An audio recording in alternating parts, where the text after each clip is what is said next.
So no one gives you individual attention. And that also means no one cares about you unless you're bringing money in. And they're like, okay, I'm paying you so much money. I need you to like put all of this in the video because like that's how I get value out of it. I've gone like 2-3 months making zero. Like I have made nothing in like 2-3 months. And then the 4th month, I'd make like a big chunk of money.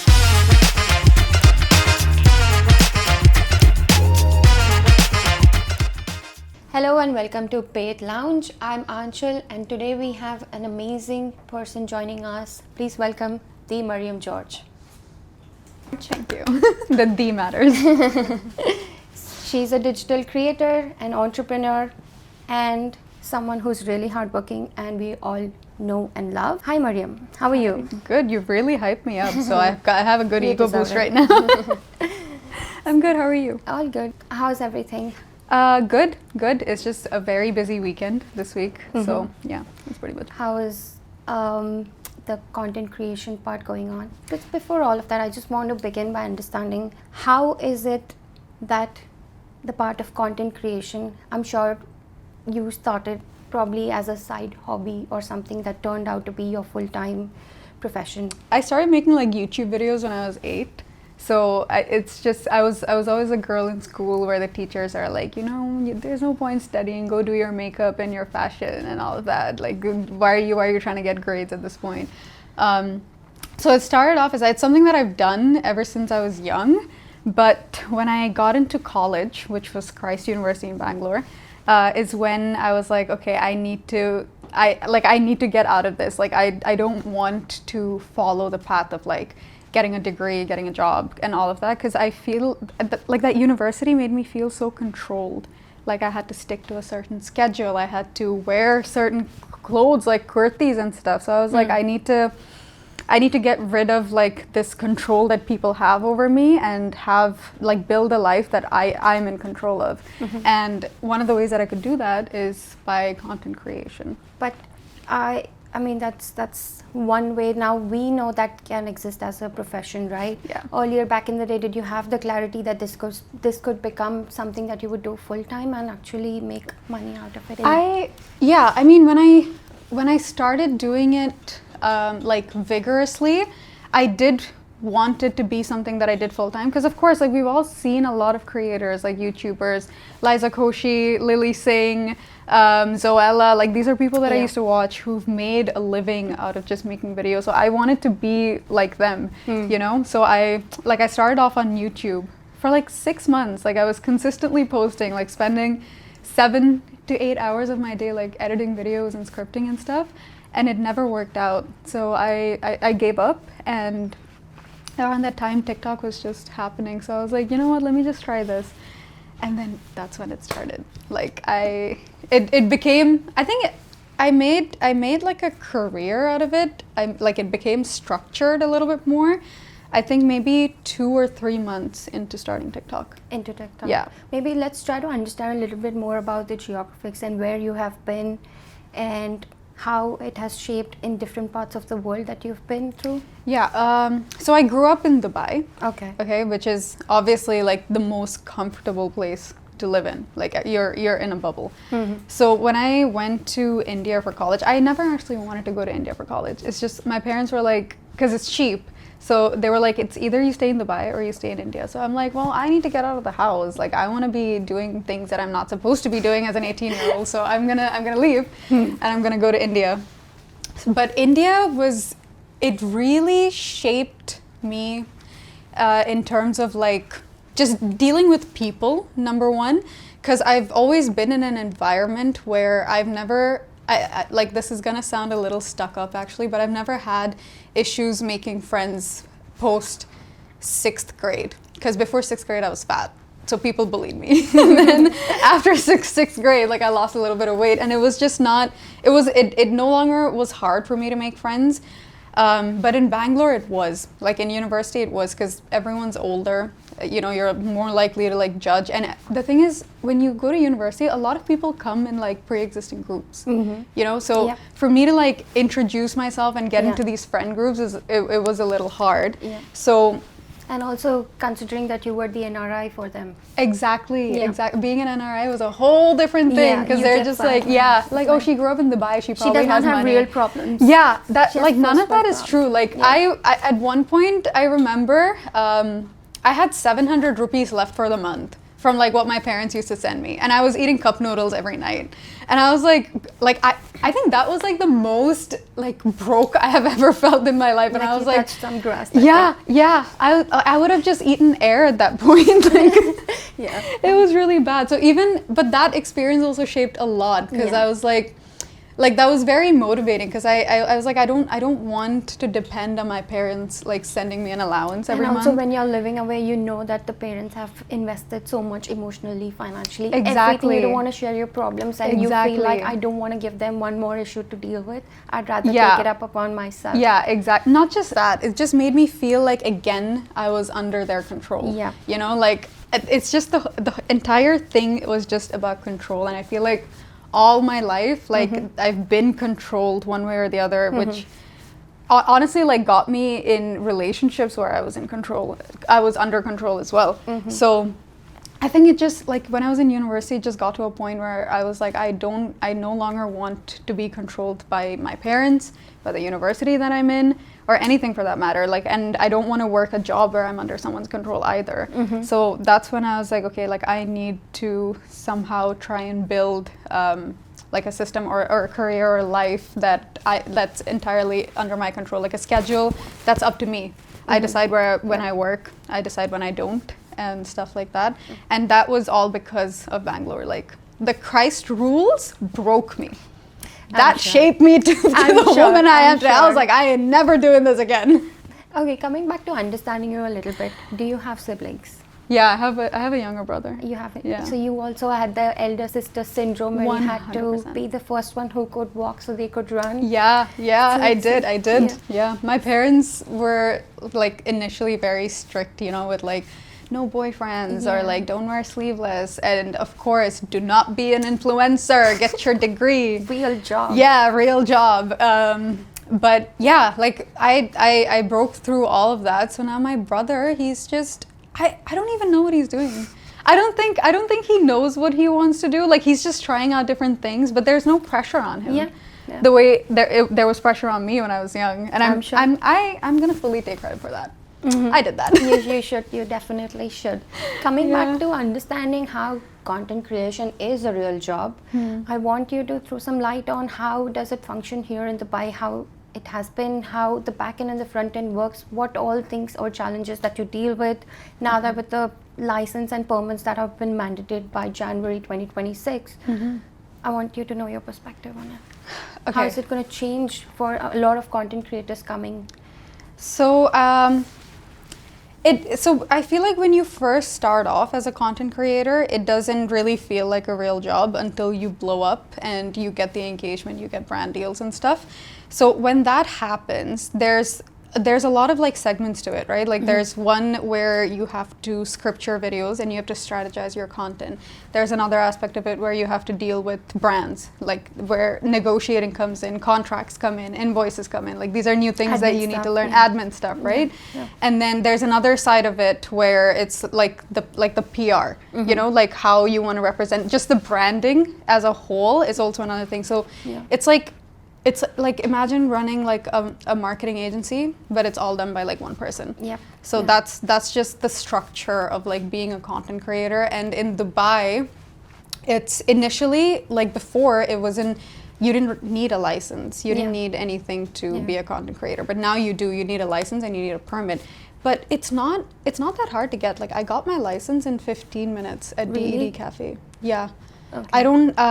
I'm not sure about the permit, but the license was a very, very easy process for me. And is it something that brands you have started asking, right? Now they do, for all the promotional for all the promotional stuff, like I do need a license. They do ask me for a license, Okay. But so before I used to do everything by myself, but now I've started to like outsource some of my work. I'm sure you're meant for only the creative stuff. I really Put your energy out there. I really am. I mean, that's part of being a content creator, that you want to avoid all of this. Yeah. And just... It's not that I want to avoid it, because I like dealing with brands and being on that end of things. It's very fun. It creates a mental block, like creative block. Yeah, exactly. Yeah. And it's like because the thing with working with brands is that, you know, there's a lot of like guidelines that they give you. Yeah. So it's not like I can be like, I don't have all the creative freedom that I want. So if I put myself in that box, it's very hard for me to like remove and then come back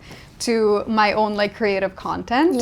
And like if I'm handling like admin work and stuff, like it's just it becomes like an added stress. Yeah, an added stress, exactly. And for content creation, like you need to be bored in order to get good content. Like you need to simply just exist in the moment to get good content. Otherwise it's going to be really hard. Unless you have a team that can like script for you and like give you the ideas which I don't. So unless I have that, like I don't think I can handle admin work. So tell me one thing, now that you mentioned about brands having so many guidelines, we see that so many content creators do have their own personality, or like the way that they have made their personal brand on the internet. But on the other hand, we also know that they've been given a script, and at one point all the content creators are just speaking about the same thing out of those 4 lines given by the brand. So just what I'm trying to understand is from the perspective that how do you balance your personality with authenticity, and of course you want to make money to also you know collate all of this and then deliver something that they request for. How do you deal with those kind of negotiations? If I'm being fully honest, a lot of the times I just cannot deal with it because the thing with brands is, and now I understand because I'm also on the side of a brand as well, like I'm working with other creators. The thing is, like when a brand is paying you for something, they want to get value out of the money that they give you, right? Which means if they have like certain sales that they want to include, or like certain like key talking points, like they'll have a list of like 6, 7, and they're like, okay, I'm paying you so much money, I need you to like put all of this in the video because like that's how I get value out of it. So in cases like that, I don't really have much of a choice but to like start promoting the brand after the first 3 seconds of the video. Ideally what I would do is put that in maybe at like 20 seconds or 30 seconds. So I can like that way I can maintain retention when people are watching. So it really depends. Like I've told brands like, hey, listen, this is a lot. I can't promise you good engagement on this video. And they were just like, sorry, there's nothing we can do about it. And then later on I post a video and they're like, oh, why is the engagement low? I was like, girl, what did I tell you? You want me to like do a whole story about like one shoe that you're trying to promote and like 40 different offers? Like that's how it's gonna be. It's gonna look very promotional. But there are some creators who I think the thing is, I feel like after you get to like a certain level of fame, influence, you have like that power to be like, I'm not going to do what you asked me to do. Like I'm going to do exactly this, and you can decide if you want it or not. But when you're at like that mid level, I don't think you have much of a say there. For like the top creators, because I've seen it. I've seen like the top creators like do promotional videos, and they're not very restricted by like the brand guidelines and stuff. And then the brands are also okay with it because they know they reached out to you for a reason, and they know it would come out because that's their authentic self. They respect like your creativity when you're like all the way up there, but when you're somewhere in the middle, that respect is not there as much. They just hope for the best, I guess. So coming back to the topic of agencies again, being a content creator, you might have been working with content marketing agencies or the influencer marketing agencies. And as you said, now that you've been trying to outsource it for you, how much of it, like, have you been associated with an influencer agency now? No, not anymore, because I've had a horrible experience the one time that I did sign with an agency.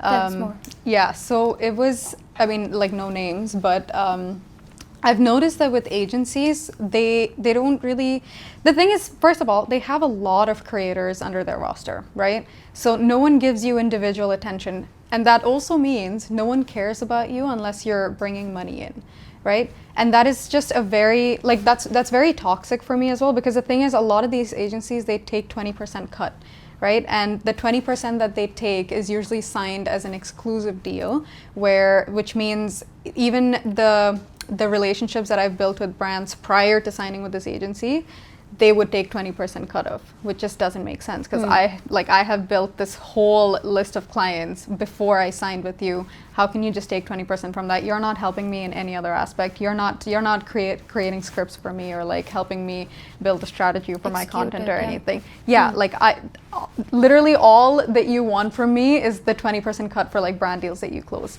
And a lot of them, so the thing is, because they take a 20% cut, they're not going to settle for anything less than like a certain amount, which for me it doesn't make sense, because like I'm okay to settle for a few brands, either because I really like the brand, or maybe that month would be dry, so I'm like, okay, you know what, I do want to take this. But for an agency, it's like, no, we're not gonna close this, because this doesn't really give us much of a cut.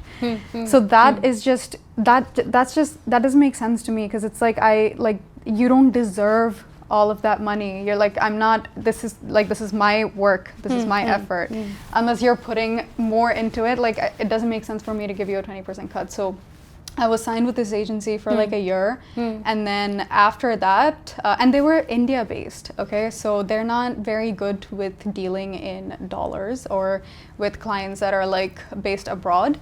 So after a year, I was just like, no, I think I'm done with this agency. And they barely got me any brand deals. I think from their side, I got maybe 1 brand deal or 2 brand deals. So correct me if I'm wrong, how these agencies work, that they have vast network of brands that they speak to, and they might have a campaign, and then they reach out to the pool of influencers that they think would be fit for those particular campaigns, and then they just come and connect you to execute that campaign, right? And then they take a cut just to connect the brand and the influencer. Yeah, pretty much. And usually what's the percentage? Like you mentioned 20%, so I'm sure it is going to be different for the amount of influence that you carry. For example, you have close to 3 million, including Instagram and TikTok, the influence that you carry for 3 million, close to 3 million people. How does it work for you? Like, what is the range that you're okay with them taking this cut? And also, I'm sure it depends on the brands too that you're working with. And like you mentioned, that you already have a connection with certain brands prior to you joining these influencer marketing agencies. Just a little bit more insight on at what level, how much of them have control over what you get from the brand. Yeah, so I think the industry standard is 20%, which what's most agencies and managers, even independent managers, they take like 20% cut. But now, like since I've outsourced, I have a manager that I've hired on my own, for which I have a different structure where you can go up to 20% if it's above a certain amount. If it's below that amount, then you're going to get 15%. Which is just a lot more healthier for me, because I don't want them to get demotivated if the amount is small. So if the amount is small, like you're still going to get a cut, it's just going to be a smaller cut. If the amount is big, you're going to get a bigger cut. With agencies, it's not like that. They take 20% even if the amount is small, which is a huge loss for me. So I don't want to give 20% out if you're closing such a small deal. So And also understanding from the brand's perspective, when they pay this money either directly to the influencer or through the agencies that we're speaking about, what kind of deliverables and KPIs that they put across. And prior to that, I want to understand on what basis that they reach out to an influencer. For example, we've seen all this while that they go on the basis of number of followers one has. And lately we've been seeing that there is a shift that they are now going on the basis of engagement and how much of an audience that the person has built, what influence do they carry, and you understand what metrics I'm talking about. So what do they expect now? What usually are the KPIs out of it?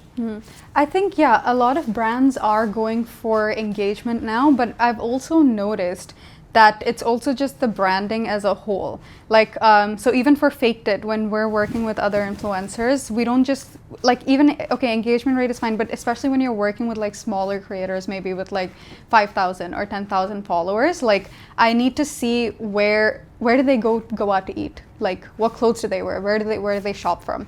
What kind of skincare do you use? So it's just the overall branding. And the thing is, like, the products that we sell, they're not necessarily like the cheapest on the market. So if we're targeting an influencer, we need to target an influencer that uses products within that range, which means relatability. It needs to be relatable. So people who follow are people that relate to that like tax bracket as well. So it's not just engagement. I think it's also the overall branding of the influencer. Follower count, there are brands that still go for just a follower count, but I think that's just really like it's not smart, because it's so easy to buy followers. It is so easy to buy engagement as well. Even you can buy likes, you can buy comments. But that would be to that one particular post that you might boost or run an ad to, or just to overall all of them. Overall, like I know creators who like boost and buy likes and comments for every single post, who comments have built. As well? Yeah, everything. You can buy anything. Anything can be bought like that way. And the thing is, I wouldn't really shame these people, because it's actually a very brilliant business structure as well. Because at the end of the day, you're building like a page for other brands to like run ads on. So whether it's fake or not, like at the end of the day, if your goal is to just make money, then fine, like buy your followers. If you've bought these followers, if they were to promote a certain thing, and it's not resonating, they're not getting any ROI out of it. You're not going to get any and returns. It's not going to be sustainable enough. So it's for the short run. But most of the times, I feel like the brand wouldn't even check that, because I have also worked with brands who have like, because the thing is, I don't post on TikTok as much. Okay, so my TikTok engagement is slightly lower than my Instagram engagement. So I'm going to be very honest. Brands who go for my TikTok, they're there for the amount of followers that I have on there, not the engagement. Brands who go for my Instagram are there genuinely because they want to see returns. So it's two things. So either you want brand awareness, you can still work with a creator that has a lot of followers just for vanity purposes. Okay, you can boost the content that they make. So when people see their content, they're gonna click on the creator's account. They're gonna be like, oh, she's got 3 million followers. I can probably trust her. Even if it's fake, it's like the first impression that you get is like, oh, I can probably trust her. Like there's so many people following her and like commenting on her videos and stuff. So it really depends. If you want to go for vanity, like it doesn't matter. You can go for the followers. But if you want like true engagement and you want like good ROI, you have to go for like good engagement and like just the overall branding. Yeah, that should actually add the value, basically. Now that you've mentioned faked it, I want to touch the topic of understanding the influence that you've created, being an influencer, actually building this loyal follower base, and then realizing that it's my time to actually do something which resonates with my personality, and then give it out to my loyal audience, which is faked it. So the thing is, when I started faked it, I did not expect for anyone to care about the brand, because like honestly, it was like it's a bunch of nails. Like I really like it because it's something that I've been using religiously for like the last 2 to 3 years of my life. So when I started the brand, like I wasn't expecting a lot. I expected maybe like 10 orders in like a month, but that was not the case. Like I had such good response on the brand, and in like the first 2-3 months of starting Faked It was just like a test run. Like all of the shoots were done in my house. The packaging was not that great. The brand colors were just like, okay, whatever looks good for now, we'll just keep it. Let's just see how people are going to react to it. Because it's also that this was the first time I've understood from a brand's perspective what I can expect when I promote something on my page. And of course, Faked It being a creator brand, like my own brand, people respond to it a lot more. So the return on investment that I get for Faked It is like, it's pretty good. It's pretty good. And I like the fact that people are not just buying it just because of the nails. It's also just to show support, which is just such an innocent, thing to do. Like I love that. I love that so much. And also coming back to one more thing, which is that you are an influencer. So being an influencer, you're always being like in touch with all the trends that are happening. And one thing which I really admire that you did with Faked It recently is the Hailey Bieber nails. And I know that looking at that made me influenced to go and buy it. So those are the trends that you can keep up with, having that angle of being an influencer as well. Which I think when just as a brand perspective, there is a whole team who's structuring. So too many cooks spoil the broth, maybe, but this was something that you can adapt quickly to and then execute it. And then I think that was a really smart idea for you to do that. So I'm not going to take any credit for that, because that's fully my social media manager. Ah, okay. So this is a girl that I've been friends with since 7th grade. Oh, okay. And I just randomly asked her to get on an interview because we were looking for social media managers. Mm-hmm. And it was a 40-minute interview, and the entire 40 minutes I was just smiling. I was like, I hit my jackpot like right here. She strategizes every single thing. So even the whole Hailey Bieber nails idea, like, which did pretty well for us as well, it was all her. Not once have I thought of that. Like, I can't take any credit for that. Like, she does a really good job, like, tracking trends and everything. And a lot of the faked videos that I put on the page, it's all scripted by her. Like, none of it is me. She gets your personal brand. She gets a personal brand. She And gets where I'm faked it. going. Yes, Yeah. she gets What it faked it stands as well. for. Yeah. She knows my schedule. She knows what I'm comfortable with, and the camera that I use, the angles that are good for me, and all of that. Yeah. She just makes my life a lot easier. So shout out to Shania, I guess. Shout out to Shania. Yeah.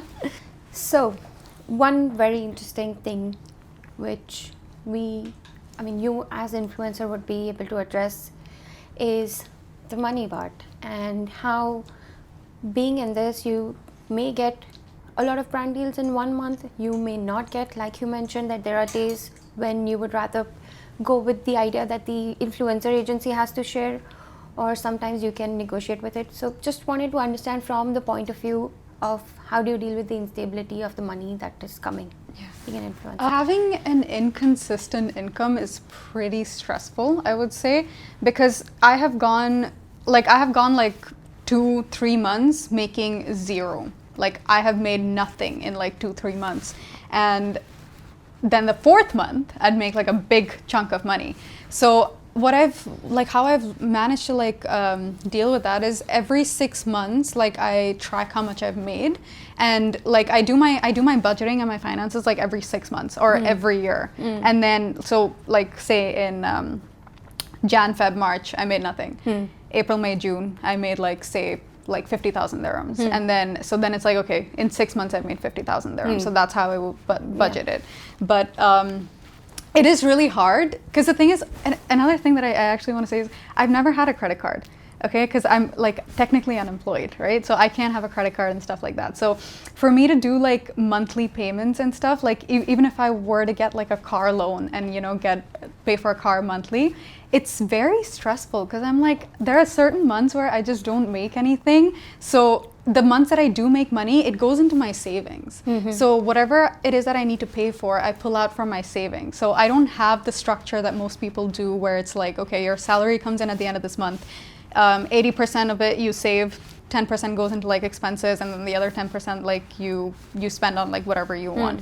I don't have that structure. I have to work with like the entire savings amount, the big amount. So do you think that's one of the biggest challenges that you face being an influencer here? Yes. What other things that you're not being able to do? For example, now you mentioned it's difficult for you to get a credit card because you don't have every month a paycheck coming in at the stable time with a stable amount. Right? Yeah. So that's one. What is the other challenge that you deal with being an influencer? Like, even getting a loan, I can't get a loan. I can't, or even when I'm like applying for visas and stuff, they ask you for salary certificate. Where is your income coming from? I'm like I'm an influencer. I'm a content creator. Like, I have the money to show you. It's like, but where is it coming from? Like, it's from different brands. Like, how am I supposed to explain this whole thing? So I've never ever been, and I'm actually thankful for this, because I feel like if I had a credit card, I would be in a lot of debt. Like, I would just pay it like it's not even my money. Like, I'd be tapping it everywhere. Yeah. I've always had to pay for everything in cash, and like it's good, because even buying a car or even buying an apartment, which I did recently, like, it's something that I have to save up for like in over years for me to be able to like buy it in cash. But I do like wish, sometimes maybe I could do like a monthly loan thing, because it would be a little less stressful, rather than paying like 100,000. Like, I can just do like 2,000 every month, Yeah, it hurts when the big chunk goes out at once. It does. And the thing is, like, I have this issue with hoarding money because of it.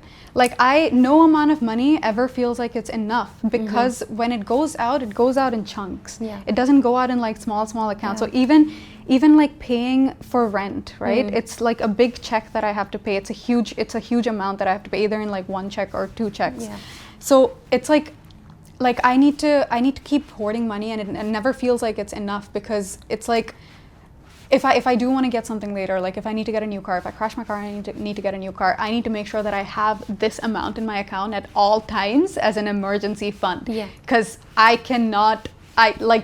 I'm just not legally allowed to split anything into like monthly payments. Yeah. Max, I can do tabby, which is like 6 months. Yeah. So yeah, it is very stressful.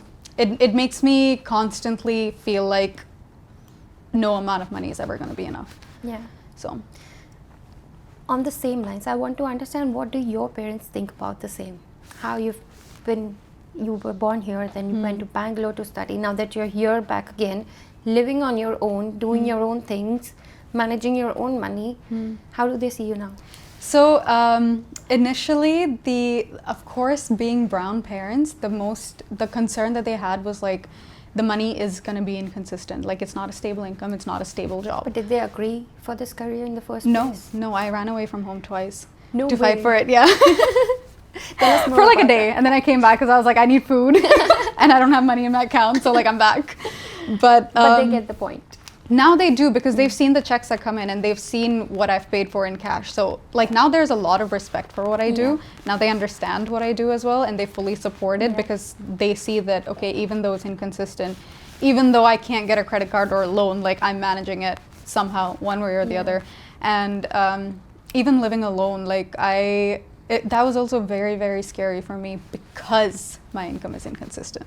So it's like I'm gonna pay this rent check, and I'm like, I don't know when I'm gonna make this money back. Like I have no idea when it's gonna come in, which is why I even end up starting like different businesses, because I need different sources of income. Yeah. And like every year I'm trying to like expand that the streams of income. Yeah. So living alone, that was a very, very scary thing that I did, because I'm like, I could be paying this check and sleeping on the floor, because I don't know if I can afford a bed the next day, you know? Yeah. But thankfully, like, it worked out, and I do have like a few other streams that I can, like, for example, my workout plans. Yeah. Okay, so that is something that it's one of those things that if I put out a video, a reel about it today, I can get a good amount of money in that day.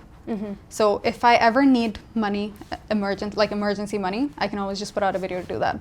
So it's like my safety net. And Faked It is something that brings me currently small amounts, but it brings me money in monthly. Yeah. Obviously not as much as like what brands pay me and what influencing pays me. So I have like these small streams of income, and then I also have an apartment that gives me like monthly rent as well. So all of these things, like, they do help, but to get to that point, it was hard, because it's I'm like. Sure. So you mentioned about your workout being that safety net, because okay, let's backtrack it to understand who Mariam George is on Instagram. We know that she's someone who is living alone, so motivated, someone who is into fitness, eats healthy, and this is something that I, particularly as a consumer of your content, I relate to, and I would be probably one of those who would actually engage with that when you post about anything related to the workout, because it's very commendable from the weight loss journey that you've had and what you have built right now, and how consistent and the discipline that you carry now. It clearly shows, and I can relate to it. Yeah. I want you to tell me about your journey about the same. Yeah. So the thing is, when I was overweight, I never really felt like I was overweight. Like, I always thought I was fine, until one day, like, I was in Bangalore. I was just going around partying, and I was taking like this like selfie video in the mirror, and I was also a little like I was partying, so I was gone a little bit, but I remember looking at myself in the mirror, and I'm like, how have I changed so much? Like, why do I look, why is my appearance so different? Like, it didn't feel like I was in the body that felt like mine. It didn't feel like I was in a body of me, like it felt like something else that I've built for the camera. I gained weight pretending to be someone else on camera, because when I blew up on TikTok, I used to make these like character videos, And that was like a performance that I did every single day. I used to put out like 3 to 4 scripts every single day for like a year and a half, almost 2 years. And in that process, I lost myself. Like I didn't feel like I was, I didn't know who I was anymore. You know, I was just this person that just came out on camera, played these characters to get the views, make the money and stuff.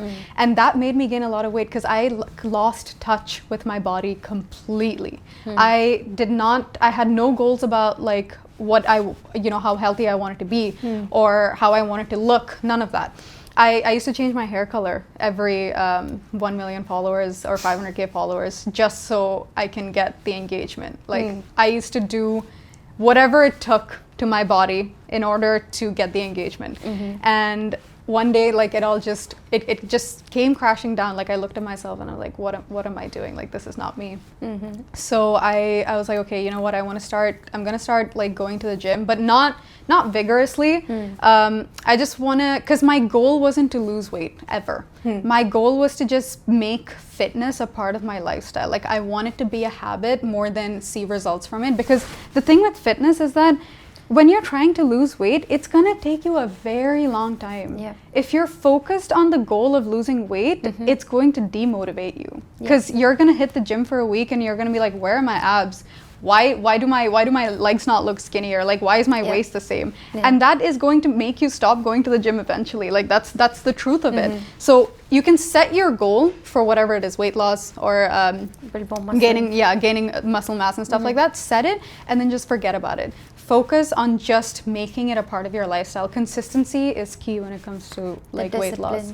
The discipline as well. Like motivation is like the biggest scam. You cannot depend on feeling motivated to go to the gym because then it's like you're only gonna feel motivated if you see results, or you're only gonna feel motivated if you have a good day. And sometimes 5 days out of the week are bad days, and you can't use that as an excuse to not go to the gym. Like if you feel like crying today, like go to the gym and cry about it. You know. You will feel better. You will feel better. It does. It elevates your mood like crazy. Like I can be mad at my boyfriend before going to the gym, and then I hit the gym and I'm like, oh man, I love you. Yeah. I don't know why I was mad in the first place. Yes.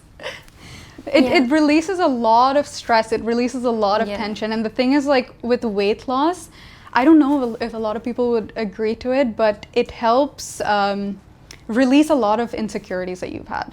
Because that's just society now, like if you don't look a certain way, like it does affect your confidence, and that's just the reality of the situation.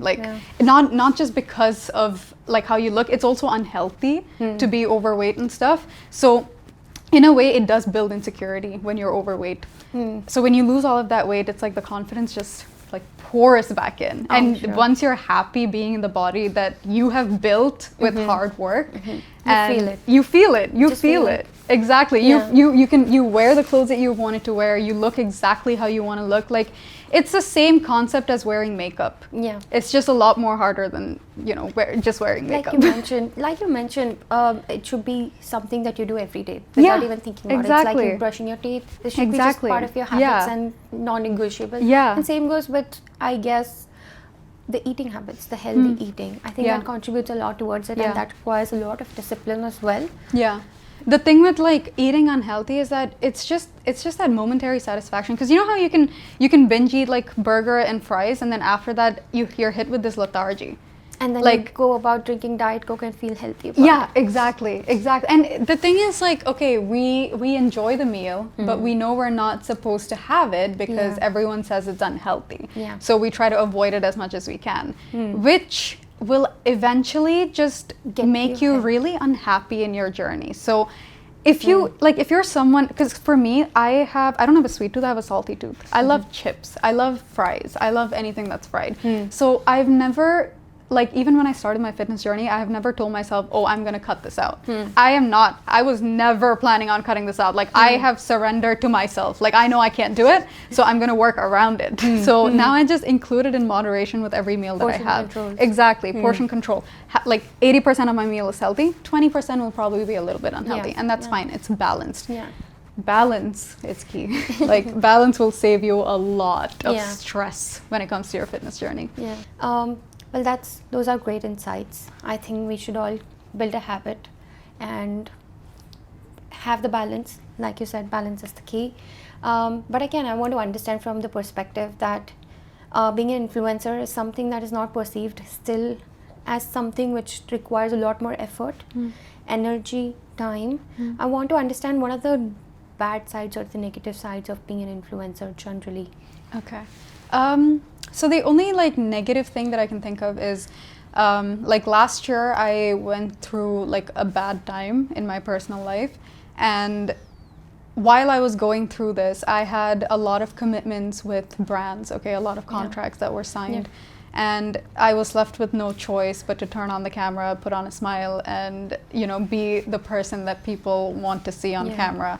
Which in that moment, like I remember feeling very sorry for myself, because I was like what am I doing this? All of this is so performative. And the thing is, I know what people are gonna think. It's like, yeah, like people who work a 9 to 5 as well. Like you go to your job, you have to put on a smile regardless of what's happening at home. But the thing is, I didn't build this life. I didn't take the risk of building this life to have that kind of restriction on me. Like I built this so that I can have the freedom to decide when I work, to decide when I take a break. But in that moment last year is when I realized, like, I don't think I have all the freedom that I thought I did. Because the thing is, even if I took a break, engagement drops instantly. So it's like I can't, and if I do take a break, I need to come back with an explanation. People don't stick around if you don't have an interesting story to tell. If you're not interesting, people are not going to stick around. So that's the negative side of it. But when you see it from a business perspective, you feel a lot better about it. So it's fine, because the life comes with so many good things. And the fact that I have a voice to share with people, that there are so many people willing to listen to like advice or wisdom or just the stories that I have to tell, is just, it makes up for every single negative thing that comes with the job. Yeah, so. And it's also because they have seen you in your day-to-day life, and they want to know, and probably not to just want to be part of your life because you've shared that. But again, there has to be certain boundaries. Yeah, there has to be boundaries. Like I do want to share parts of my life, but opinions are everywhere. Like not everyone is going to understand what you're going through. Not everyone's going to agree with certain decisions that you make and stuff. So that is why I have to draw a certain boundary, and I can't let people in too much, because as much as I know, like, it's just people who are just interested, like, they just want to see, because they've been watching you for so long, and it's really just that innocent, like, and it's really cute. But there is a fine line. Like, there are boundaries that you have to draw, like, regardless. Yeah. And is there something that you would, change anything about this? Or something that you would think that I didn't do earlier, now I'm doing it and it's working for me? Or how would you sum this up? When I blew up on TikTok, it was very performative. It was just skits and playing different characters. But now my content has shifted to just sharing the wisdom that I've built over years in terms of like my fitness, my business, being a creator, just being a woman and stuff like that. I like that I have a more authentic voice online now, because I'm able to get more creative with the content as well. Like it feels like I'm being myself finally. So, but I wouldn't change anything about that process, because I don't think I would have gotten to this point of content if I didn't experience that. So, I'm sure. Yeah. All right. That's amazing. And it's amazing to know you now. I feel like I know you a little more in person. I'm glad. The real Mariam George, which we anyway see on Instagram, but now we know you a little more in person. In case any one of you have any questions, you can leave down in the comments, and I'm sure we will reach back again to Mariam to answer those for us. Now, I want to keep it light and probably get into a quick rapid fire to understand what comes to your mind promptly. Okay. That's a lot of pressure. Okay, let's do it. So, let me just get my questions. All right. So, you just have to pick one. I'm going to just keep shooting and then. Okay. All right. Consistency or creativity? Creativity. Creativity. Aesthetics or real life content? Real life content. Brand deals or own products? I Ignore. Next. More money or more privacy? What are these? More money. Fair. I'm an influencer. Like, what is privacy? Going viral once or growing long term? Growing long term. Salty or sweet? Salty. Yeah. I guess that's it from the rapid fire, but I want to understand one last question. This is something, I guess, that's going to sum up what Mariam George is. So I want you to answer this question without mentioning anything about what Mariam does, what Mariam likes. Who is Mariam, leaving all these adjectives aside? I feel like I'm in a therapy session right now. I would say, can I use a few words? Or does it have to be one word? No, it's okay. Okay, I would say I am a leader, Okay. creative, and compassionate. Love I would that. say, yeah. Love that. Those three things. Yeah. Thank you so much for watching, and thank you so much, Mariam, for joining us for this episode of Payit Lounge. Stay tuned for the next episode, and cut.